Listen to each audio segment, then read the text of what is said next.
مصطفیٰ کا گھرانہ سلامت رہے مصطفیٰ۔ نشہ کرنے والوں سے متعلق اللہ کے حبیب صلی اللہ علیہ وسلم ارشاد فرماتے ہیں، کتنی دردناک بات ہے۔ آپ لوگ تو نشہ نہیں کرتے ہیں، لیکن آپ کے ذریعے سے اس طبقے تک اللہ میری بات پہنچائی کہ کتنا دردناک معاملہ ہے، کتنی دردناک بات ہے کہ لوگ جو ہے وہ نشے کی طرف مائل ہوتے ہیں، اور اس کا انجام کیا ہے۔ اللہ کے حبیب غیب نبی صلی اللہ علیہ وسلم فرماتے ہیں کہ قیامت کے دن جب نشہ کرنے والے اپنی قبروں سے اٹھیں گے تو ان کے گلے کے اندر وہ چیزیں لٹکی ہوگی جن سے وہ نشہ کرتے تھے۔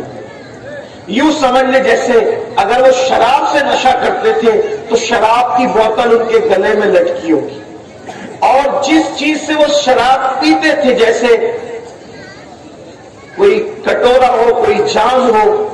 کوئی پیالہ ہو، تو وہ ان کے ہاتھ میں ہوگا، اور ان کے چہرے سیاہ ہوں گے، کالے ہوں گے، اور ایک حدیث پاک میں آتا ہے یا تو سور کی طرح ہوں گے یا تو بندر کی طرح ہوں گے، اور ان کی آنکھوں سے خون ٹپک رہا ہوگا، وہ خون کے آنسو روتے ہوئے میدان محشر میں آ رہے ہوں گے،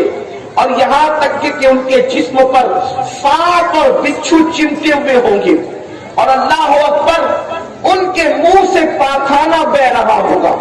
ان کے منہ سے غلاظت نکل رہی ہوگی، ان کے منہ سے میلا نکل رہا ہوگا، وہ پاخانے کی الٹیاں کرتے ہوئے نکل آ رہے ہوں گے، اور اس کے بعد یہ کہا جا رہا ہوگا، لوگوں دیکھو یہ وہ لوگ ہیں جو دنیا کے اندر نشہ کیا کرتے تھے۔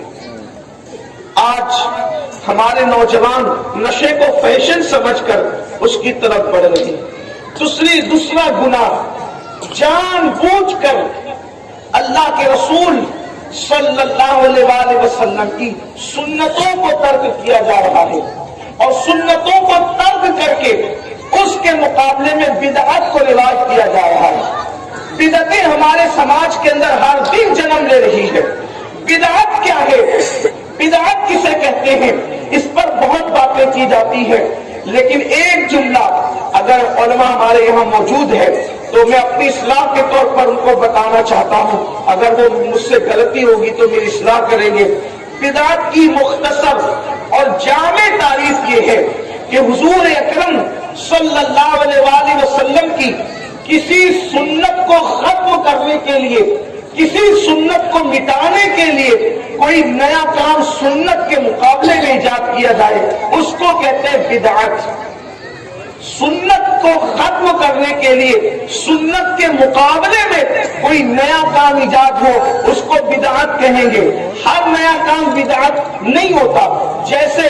سنت عقیدہ جو رکھنا سنت ہے، اس کو مٹا کر کوئی نیا عقیدہ ایجاد کیا جائے، یہ بدعت ہے۔ کوئی کام سنت ہے، اس کو ختم کر کے کوئی نیا کام شروع کیا جائے، اس کو بدعت کہیں گے، اور ہر وہ بدعت انسان کو جو وہ جہنم کے اندر لے جائے گی۔ یہ مختصر اور جامع تعریف بدعت کی ہے کہ سنت کے مقابلے میں کوئی نیا کام شروع کرنا، اس کو بدعت کہتے ہیں۔ یہ گمراہی ہے، اور یہ گمراہی جہنم میں لے جانے والی ہے۔ اب آپ دیکھیں کتنی بدعات اور خرافات ایجاد ہو رہی ہے۔ مثال کے طور پر داڑھی رکھنا یہ سنت ہے، تباکر کے ساتھ یہ بات ثابت ہے کہ یہ سنت ہے۔ داڑھی مڈانا یہ بدعت ہے۔ افسوس کی بات یہ ہے لوگ میلاد کو بدعت کہہ کے اس کا رد تو کرتے ہیں، لیکن لوگ داڑھی مڈانے کو بدعت کہہ کے اس کا رد کیوں نہیں کرتے؟ اسی طریقے سے اللہ اکبر، لوگ انگوٹھا چومنے کو بدعت تو کہتے ہیں، لیکن لوگ گانا سننے کو بدعت کیوں نہیں کہتے؟ اس لیے کہ رسول اللہ کے دور میں تو نعت سنی جاتی تھی، اور حضور علیہ السلام کا نعت سننا حسان بن ثابت سے یہ بالکل ثابت ہے، اور سیاہ ستہ کی روایتوں سے ثابت ہے، بلکہ اس شوق کے ساتھ اللہ کے رسول نعت سنا کرتے تھے کہ جب حسان نعت لکھ کر لاتے تھے تو اللہ کے رسول جو ہے منبر لگا کر کے حسان کو منبر پہ کھڑا کرتے تھے، اور خود زمین پہ بیٹھ کر کے نعت سنا کرتے تھے۔ نعت سنت ہے، اب اس کو مٹانے کے لیے گانا ایجاد ہوا ہے، تو یہ گانا بدعت ہے۔ تو لوگ